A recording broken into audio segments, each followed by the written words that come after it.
It would be an understatement to say that the Halo games, especially the Bungie era ones, are highly regarded.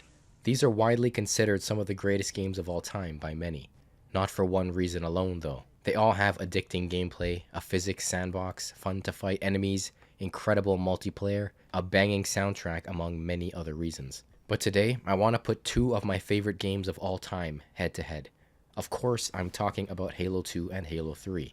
As I stated before, I think all these games are masterclass. Halo 1 was the first entry and told a full and complete story that's easy to follow and incredibly fun to play.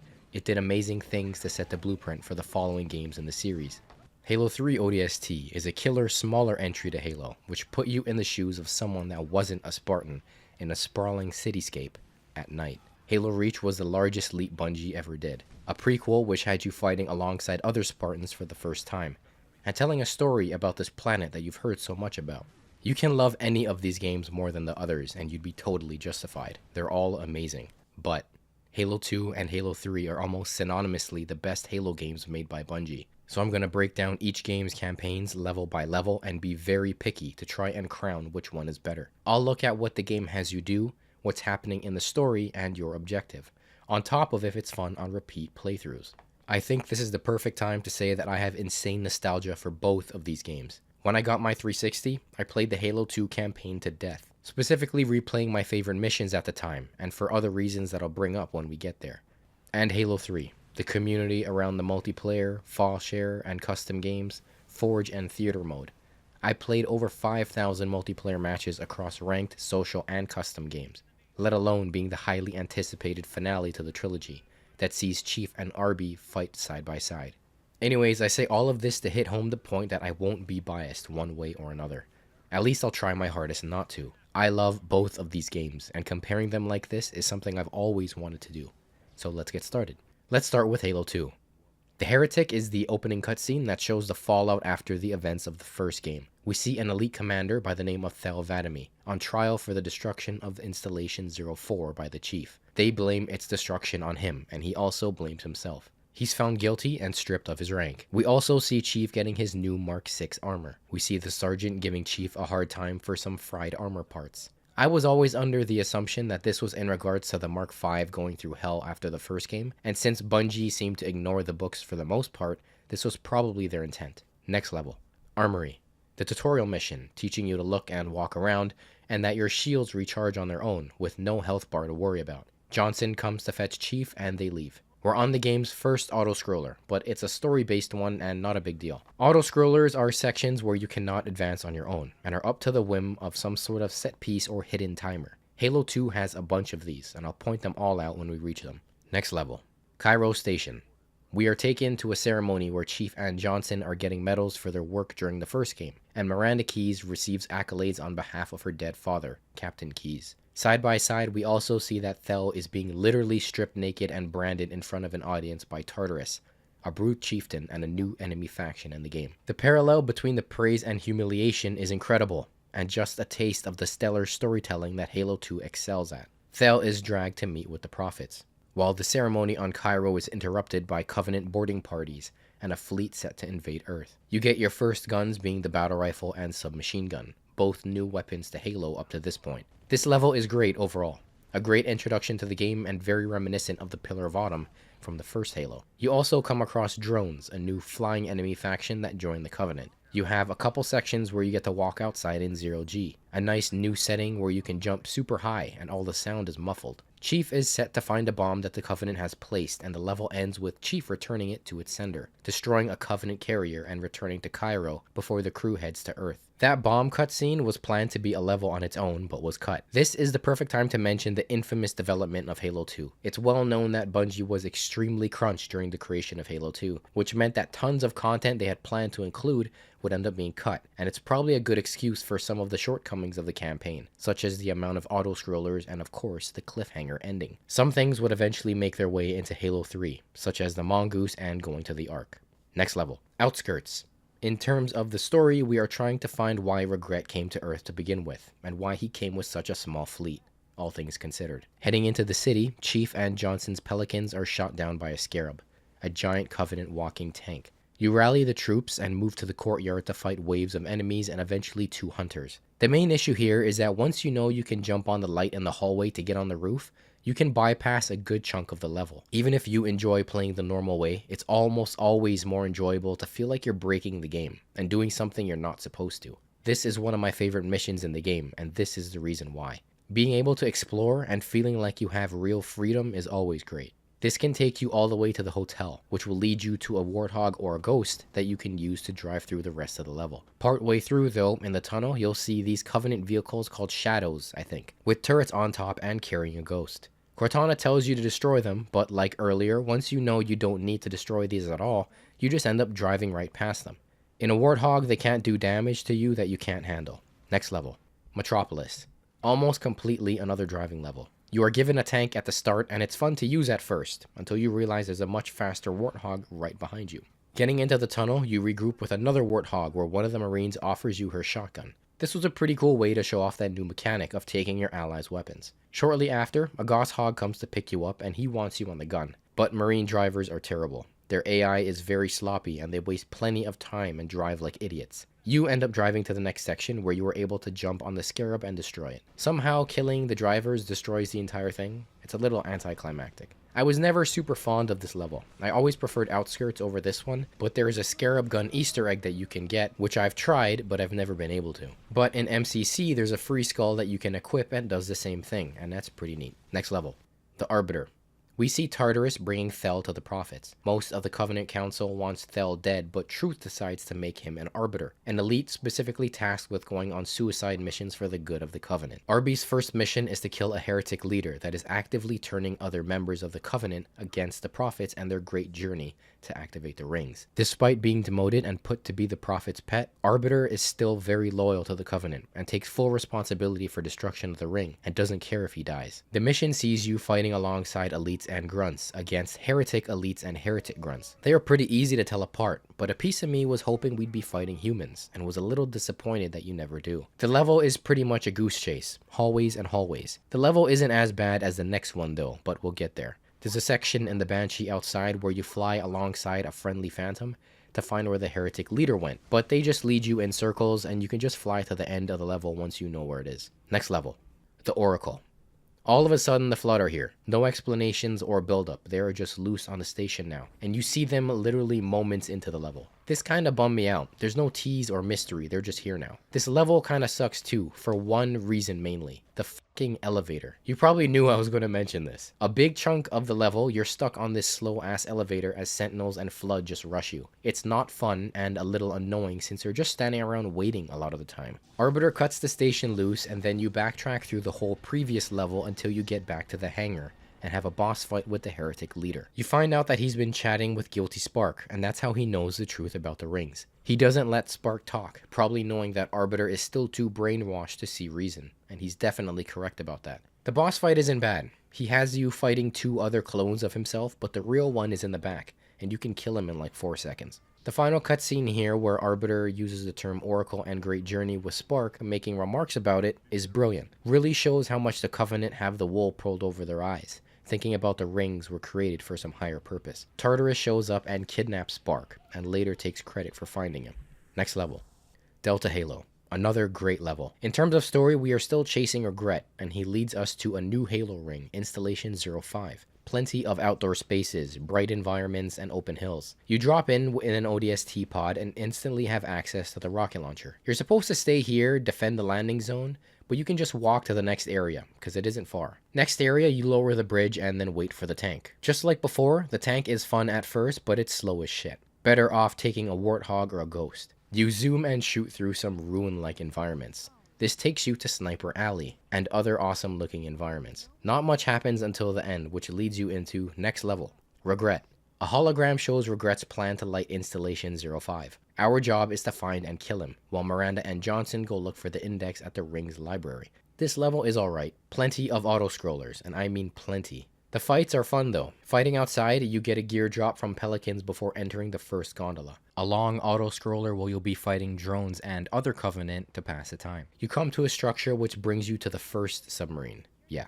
That takes you to the second one, which has a break in between where you fight some more drones, hunters, and elite honor guards. That second submarine takes you to the second gondola ride, which takes you to the final area of the level, which is the Regret boss fight. Guarded by grunts, jackals, and more honor guards, you punch the old man in the face. His chair shoots a laser, and he can teleport around to buy himself some time. Aside from the small battles you do with some invisible covenant and other sparse encounters, not a very fun level. It ends with Chief jumping into the water after killing Regret, but being saved by the Gravemind. Next level.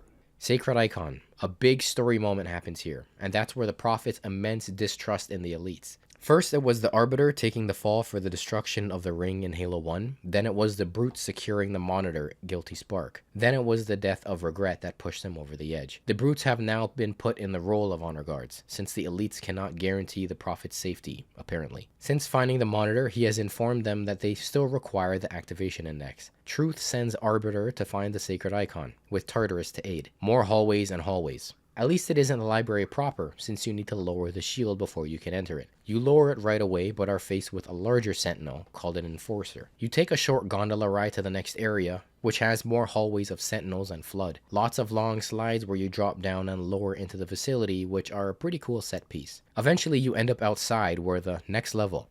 Quarantine Zone. I kinda hate this level. A lot.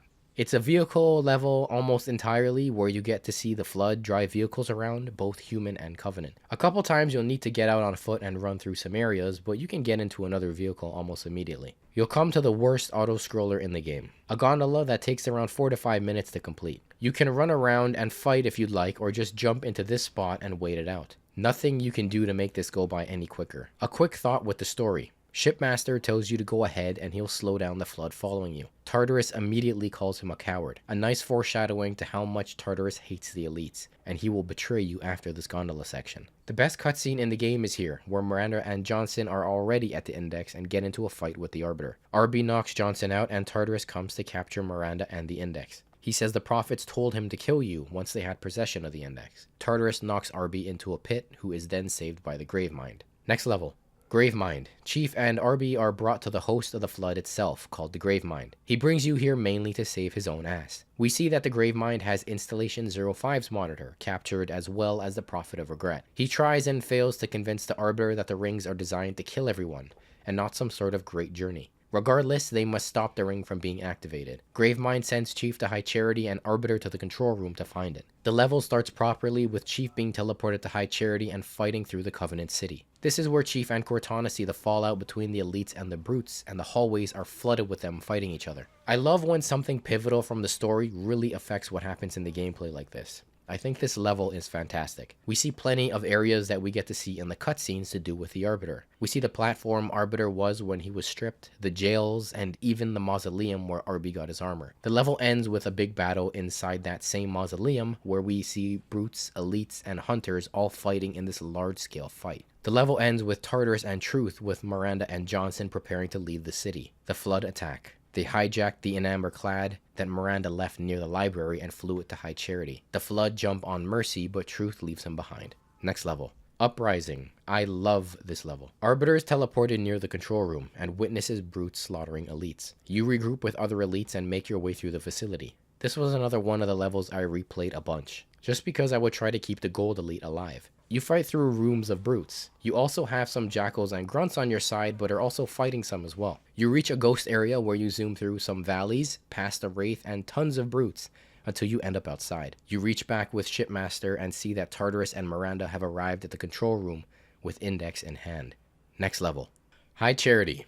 Chief barely misses the Phantoms leaving High Charity, but spots a struggling Mercy on the ground. He finds out that Truth is heading to Earth before finishing off Mercy. Cortana says she'll stay in the system on High Charity so she can detonate Enamber Clad's drive to destroy the ring if it's activated. This is kind of a stretch to me, seeing that the ship is on High Charity, but I guess this is a backup plan and not guaranteed to work. I can excuse it. The level itself is Chief making his way back through High Charity to find a way to get on Truth's ship. You fight drones, Brutes, and Flood mainly. The level is actually really short and can be beaten in like 7 minutes. The hallways are dark and make a great atmosphere to fight through. This is the last Chief level and it ends with him getting on Truth's ship, saying to Cortana that he'll come back for her. Final level. Great Journey. The Arbiter and Shipmaster need to find a way into the control room. Rounding the corner, you spot a scarab. This is the way in. You fight alongside some hunters in similar areas from Uprising. You also come to a prison area where brutes have locked up high-ranking elites and hunters behind force fields. You can free them to allow them to help you fight. A really dope section. Eventually, you find out that Tartarus has ordered his brutes to kill Johnson and his marines, but this is where Arby shows up. Brutes are killed and Johnson jumps into the scarab. You work together to use the scarab to blast open the door to the control room. A Banshee section where you are fighting other Banshees and some ground troops, mainly turrets, wraiths, and specters. This is kind of an auto-scroller. You have to kill the wraiths for the scarab to advance. You're also now flying over the opening area of the map, which is a cool way to reuse assets for something new. In the control room, you find Tartarus, his brutes, Miranda, and the Monitor. Arbiter tells the Monitor to say what the rings will do, telling everyone that the makers of the rings activated it and died, which was the plan. Now Arbiter knows the truth and that the prophets were wrong. Tartarus, still blinded, attacks Johnson and activates the ring, which commences the final boss fight. The Tartarus fight is the best boss fight in the game, which isn't saying much. You have waves of elites that will jump in and inevitably get clobbered by his hammer. To defeat him, you gotta wait for Johnson to shoot him with his beam rifle, which will lower his shield. Otherwise, he cannot be damaged. You can also bring your own beam rifle into the fight to speed things up a little bit. The arena is 3 layers with a gravity lift in the middle. Why is the beam that charges the ring also a lift? Who knows? After the fight, Miranda grabs the index and stopping the charging sequence. The Monitor shows Johnson and Miranda that there are 7 rings in total, and they can now be remotely activated from the Ark. RB joins the humans. The game ends with Chief on board Truth's ship as it approaches Earth, and we see that Cortana is still on High Charity, about to be interrogated by the Gravemind. Game done. My overall thoughts on Halo 2 are very high. The story is great and executed perfectly, especially to do with the Arbiter and the Covenant. Every step of the way we see how the brutes slowly make their way into replacing the elites, and how Arbiter turns from being a brainwashed pawn to turning on the Covenant altogether. A couple things happen in the game that are a little questionable looking back though. The Flood hijacking in Amber Clad and flying at the High Charity feels like a stretch to me. Also with Regret even going to Earth in the first place. It's played off by saying he jumped the gun and underestimated how much of a force humanity would be, but I don't believe that. We know from the leaks that Halo 2 was at one point supposed to be the conclusion, and that the Ark was supposed to be on Earth. So Regret going to Earth seems like an idea from early sections of the draft, where they would come to Earth Ark and reveal that humans were the Forerunners. Coming to Earth and then running away just to come back to Earth again at the end of Halo 2 just feels a little sloppy to me. The levels overall,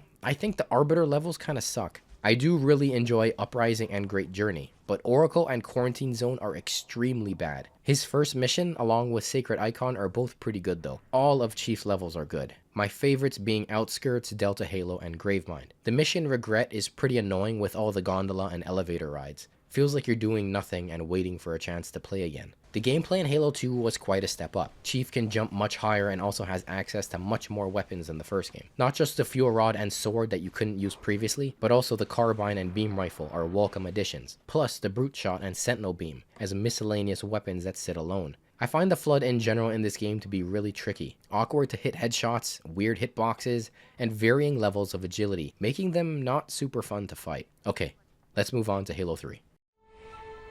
The Arrival is the opening cinematic, which shows Chief falling his way back down to Earth. We hear voiceover about how Cortana chose Chief mainly due to how lucky he was. Then Sierra 117 starts with Johnson and his Marines surrounding Chief in a jungle. Chief, of course, was just taking his yearly nap and he's fine. This is where Johnson finds out that Cortana is not with Chief anymore as well. If you're playing on easy or normal, this is the time where you gotta look up and down. Immediately after, Chief is introduced once again to his best friend Arbiter, after sticking a gun in his mouth. Now, in terms of story, all you gotta do is evac.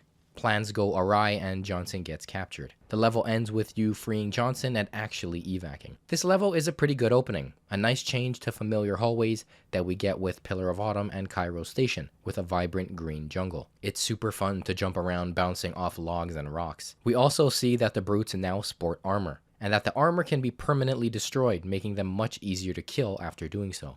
I found the Halo 2 brutes maybe a little bit more interesting to fight, all things considered. But the brutes in this game are meant to replace the elites of previous games, and these brutes fit that role pretty well. They also have more varied ranks, with the highest being Chieftain, which typically have larger red armor and a special weapon with equipment. The most interesting Chieftain by far are the ones with the new Gravity Hammer, which is the brute's equivalent of the Energy Sword. They also have their own plasma rifle with the Spiker, In Halo 2, they had a red plasma rifle, which did more damage, but also overheated quicker. Equipment is a smart addition to me. One-time use buffs that are not used on your person, but in the environment. Anyone around you can benefit from it, and they can be placed and removed depending on the level design. It really is brilliant. Something that also happens in this mission is something that will happen over a dozen times throughout the campaign, and it's easily my biggest negative with Halo 3, and it's these slow interruptions. The first one here from Cortana. They slow you down to a crawl and flash some random garbled images of her on your screen. She doesn't typically say anything interesting either. It's usually lines from previous games or other random poetic nonsense. I really did not like these at all. To end on a positive note, there are now scripted sequences that can be interrupted. There's one here where a brute interrogates and then ends up killing a marine on a log. You can save him and have a pretty wide window to do so. The level also has one towards the end where we see Johnson trying to stand up to the brute chieftain. You can't stop Johnson from getting hit, but you can damage the chieftain and even break some of his armor during this sequence.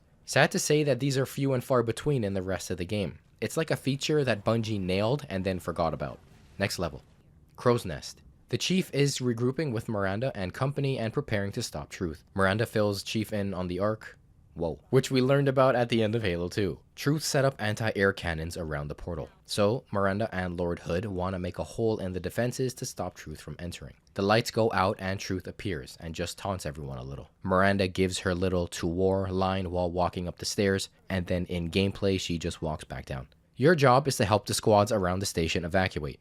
This is much more in the style of typical first levels in Halo. More industrial hallways in a UNSC base of some sort. There are plenty of physics items here, like boxes and pallets that will go flying after a couple of grenades have been thrown. We also have a great section where we see drones in the game for the first time. My first time playing through, I could not believe how many drones came out of the vent. Higher difficulties, even more will come out. Easily 30, maybe more. In Halo 2, it seemed like we wouldn't get more than 6 drones at a time, so this was quite a sight to see. The big negative with this level is that there is a lot of backtracking, like a lot. You head from command to the hangar bay, and then back to command. You then head underground to link up with Arbiter in the barracks, and then you head back to command and end the level in the hangar bay. I gotta keep it real. The base at first felt huge, but the very limited spaces you actually get to visit make it seem much smaller. You arm a bomb and scuttle the base and the lights start flashing. Something I noticed here, and I noticed it instantly upon playing my first time, the lights don't actually flash. It really just looks like someone is lowering the contrast over and over to portray that the lights are flashing. I know games are hard to make, and to make them actually flash probably would be quite hard to do, but come on. There has to be a better way to do this. The level ends with you on an elevator after destroying the base. Next level. Salvo Highway. For story, we are to regroup with the scattered UNSC from the base. Right now, the crew aren't sure what the Ark is. Miranda makes a comment assuming that the portal being dug up is actually the Ark, but they don't know for sure yet. This might have been a callback to the original Halo 2 story where that was the case. The gameplay in this mission though, I really like. I really like driving the Warthog in Halo games, and having the terrain be much more interesting and challenging at times was great. It also helps that the level is bright and sunny, which will only be topped by an upcoming level. Part of me thinks that people might enjoy this level better if they combined Crow's Nest and Salvo Highway. So part of it, you're inside fighting, and then you get to stretch your legs and do some driving. A big part of the level though is seeing the Brute's new vehicle, the Chopper. Very similar to a motorcycle, but has 2 large wheels up front that can be used to ram and destroy other vehicles like Warthogs and Ghosts. It has a fire mode, which is very similar to the Brute Shot. It also handles very unique. It tilts to help you make tighter turns, with the back end off the ground, so it feels very floaty. One of the more fun vehicles in the game, in my opinion. Next level. The Storm. It's raining now, and we gotta shut down anti-air race and a bigger anti-air battery at the end of the mission. There are some indoor fights which lead back outside shortly after. There's a dope section where you get a bunch of new ATVs called the Mongoose, and double up with rockets on the back. You and the Marines zoom around the lake bed fighting off Wraiths, Ghosts, and Banshees before a Scarab shows up. Really enjoyable part of the mission. You then destroy the anti-air battery, which allows frigates to fire on Truth's ship, but he still enters the portal anyways. We also get the type of build-up that I wanted in the last game with the Flood. Chief says the only word to Arbiter in the whole game when asked if it's more brutes. Worse. Which leads to the first Flood level of the game. Next level. Floodgate. Right off the bat, Miranda wants you to set the Flood ship to explode while the Flood threat is still local. Keep in mind that this is on Earth, the first time the Flood has been here. I think. So it's a big deal to keep it contained before it infects the planet. Later on, the objective changes though. Oh God! Their voices! Johnson tells you that Cortana is apparently on the ship, so now you have to save her. The mission itself is pretty short, and it's basically an entire backtrack through the previous level, with the flood ship crashed on one of the lake beds. Okay, let's talk about fighting the flood for a sec. I find them more fun to fight in this game than before. They feel very soft and squishy and die much more easily. This also means that they can throw more of them at you. There's also a new type of flood form that can transform, like a spider to a ranged variant and even a tank hunter-like variant. These suck to fight. First off, if you stick it with the grenade while it's transforming, the grenade will get absorbed and it won't explode. Not just that, but the tank and spider versions don't really give much feedback when they're being damaged, unless you use a sword, hammer, or a shotgun. And the ranged one just constantly shooting at you while hanging on walls, I don't even need to explain why this is annoying. Aside from that, the flood is more or less the same. The Gravemind also sometimes talks to you through the flood forms, which is kinda neat, I guess. The level ends with Chief reuniting with Guilty Spark after finding a message from Cortana. The message says that High Charity is coming to Earth. She also says that she has a solution to stop the flood without firing the other Halo rings. This is kind of where a plot hole emerges. How does Cortana know about all this? She also says that the Gravemind doesn't know about the portal and where it leads. So, how does she know? The Gravemind, it knows I'm in the system. It's just a message. Let it play. But it doesn't know about the portal, where it leads.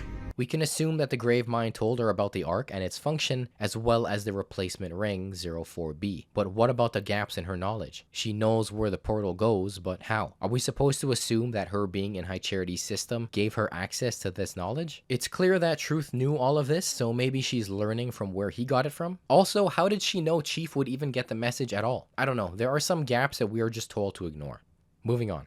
Shipmaster glasses the remaining flood in the city, and Lord Hood wants everyone to hold out on Earth and just go down fighting. Chief says he'll go through the portal to the Ark and bring back Cortana's solution. It turns out that her solution is basically to lure the Gravemind and the flood away from Earth, through the portal to the Ark, and then activate the ring that's being built there. And that is the best part of the story by far. But we don't know this yet technically, so let's continue. Next level.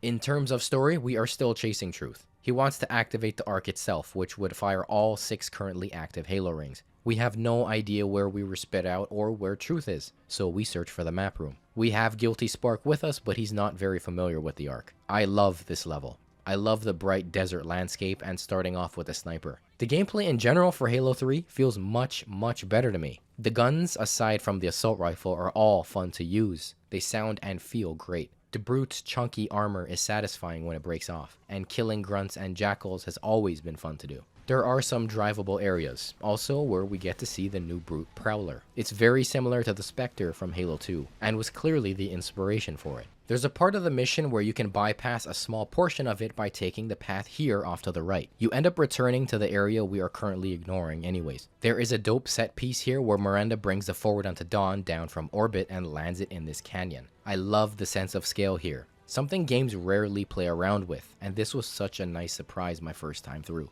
It blasts away anything here, which is pretty dope. We eventually fight another Scarab in this large valley alongside friendly tanks before entering a Forerunner facility. A lot of these buildings are very reminiscent of Halo 1 interiors, so it's pretty cool to see their updated versions of familiar areas. It makes sense in this context too. Near the end of the mission, there's a little standoff you can have with the Brutes. I've always heard about it but was never able to trigger it. All these Brutes stand in a circle and can watch you and the Chieftain have a one-on-one battle. This right here is so sick. Such a neat change of pace compared to the mindless mentality that the Brutes usually portray. At the end of the level, we find out that the Sentinels are tasked with something that Spark doesn't know of yet. We later find out that this is the ring 04B that they are rebuilding at the Ark. Next level.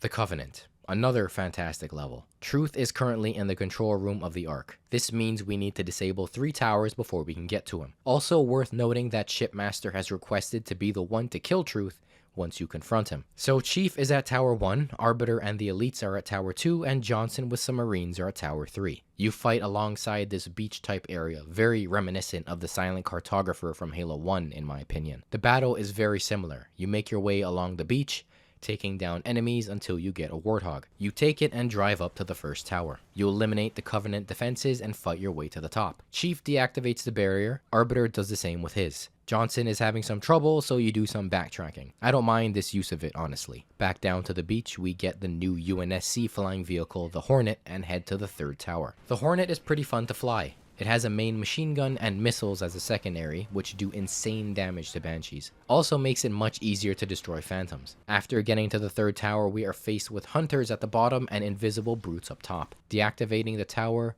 Shipmaster advances before High Charity emerges and a chunk of Flood Rock punches a hole in his carrier. We fight the Flood as we make our way outside and regroup with the Marines and Elites to head to the control room. Another driving section where we can take the tank, Warthog, or Mongoose. Now, in a snowy environment, nice changes from the Ark being a desert and the opening sections being all green to the snow. I really love the variety. Anyways, we eventually get to fly the Hornets again to take down 2 Scarabs now. You can actually take down the Scarabs without landing on them. They have a glowing spot on their backs. Destroying it will open up the entire part of the Scarab blocking the core. A few well-placed shots will take it down in no time. Since Shipmaster is tending to his ship from the Flood attack, it's now up to Chief and RB to take down Truth, but they're too far behind. It turns out Truth kidnapped Johnson and is going to use him to activate the Ark. Miranda makes an entrance. She kills a couple brutes and for some reason opts not to shoot at or try to kill Truth. Johnson tells her that the only way right now is if she kills him and then herself, but Truth gets her with a spiker. Johnson activates the rings as Chief and RB are finally within spitting distance of Truth. Gravemind decides to help RB and Chief deactivate the rings.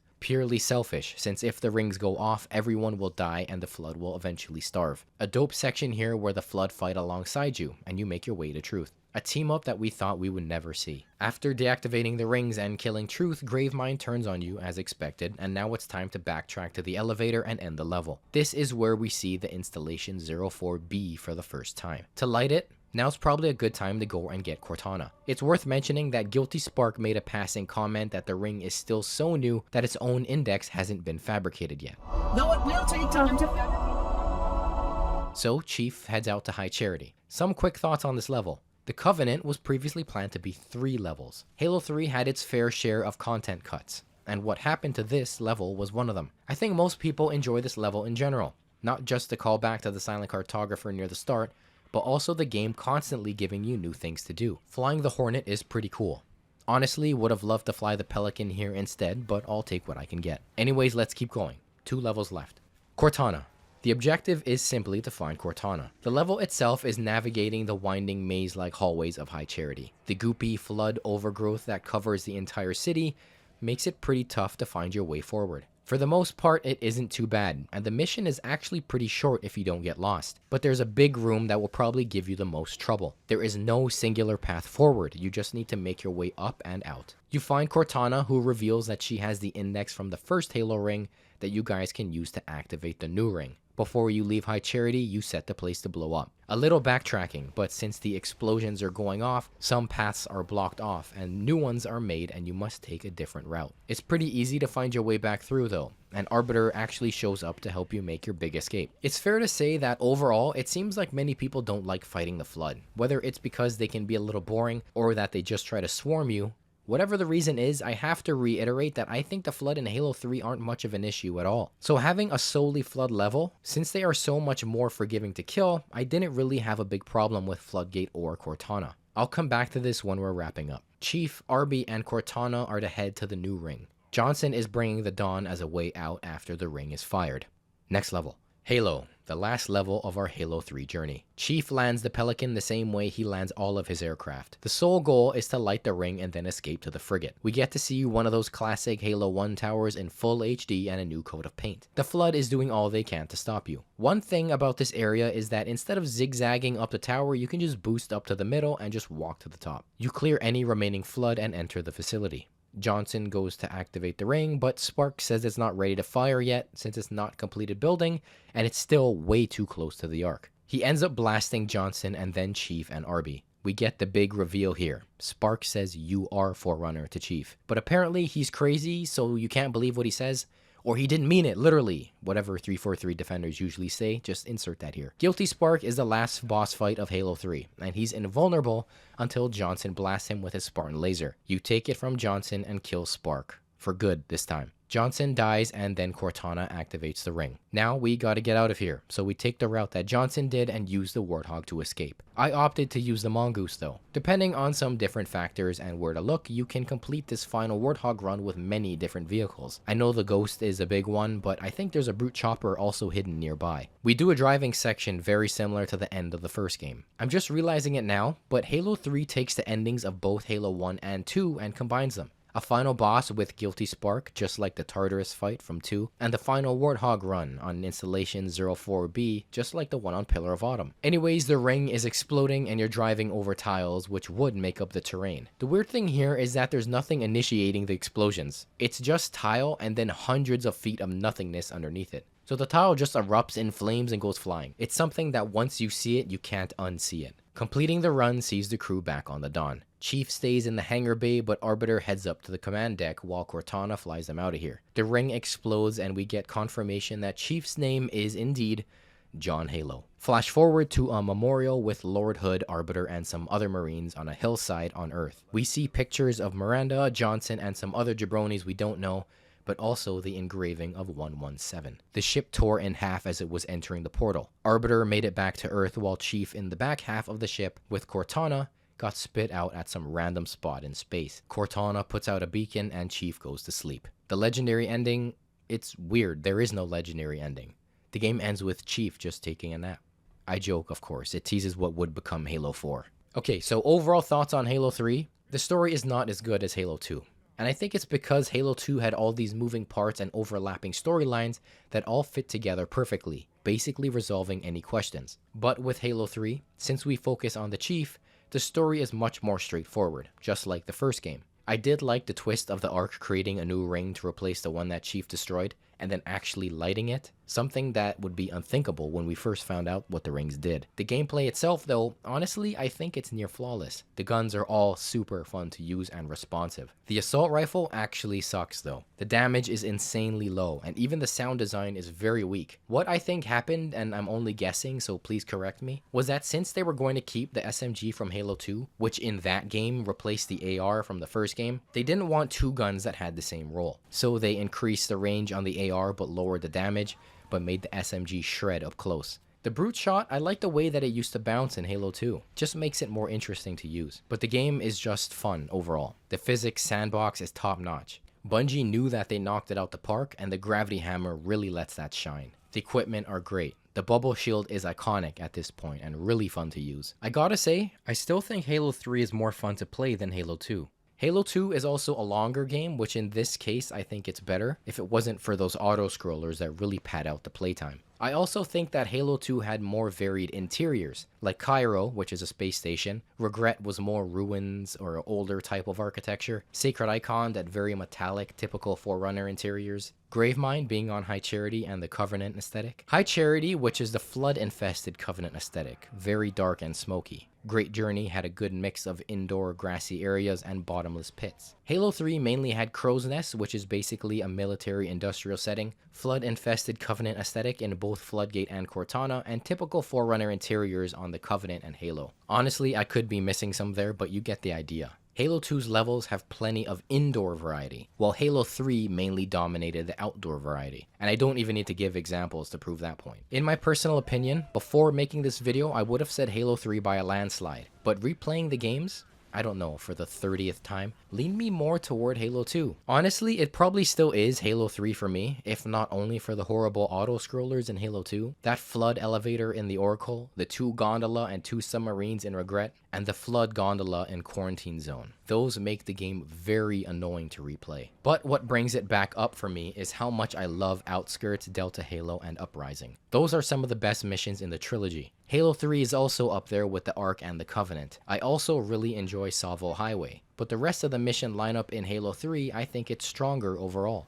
As bad as Floodgate and Cortana are, I don't think they are nearly as horrible as the Oracle and Quarantine Zone are from Halo 2. But then again, this is all just my opinion. Please let me know what you think in the comments. This video took so much work to put together, so please leave the video a like. I'd also appreciate if you could subscribe to the channel if you enjoyed the conversation. Tell me if you like Halo 2 or Halo 3 better. Even if you like Reach or even ODST more, Just these 2 games, which one's better? 2 or 3? This has been a dream video. I've had this idea for months now. I love these games so much, and this was the perfect excuse for me to talk about them again. If you want more Halo videos from me, I actually have 2 other longer form ones that you can check out. One looking at Bungie's trilogy, and another looking at 343's trilogy. Those links will be in the description. I'm also debating making a video looking at Reach ODST and Halo Wars 1 and 2. Anyways, I've rambled enough. Thank you so much for watching. I'll see you in the next one. Stay safe.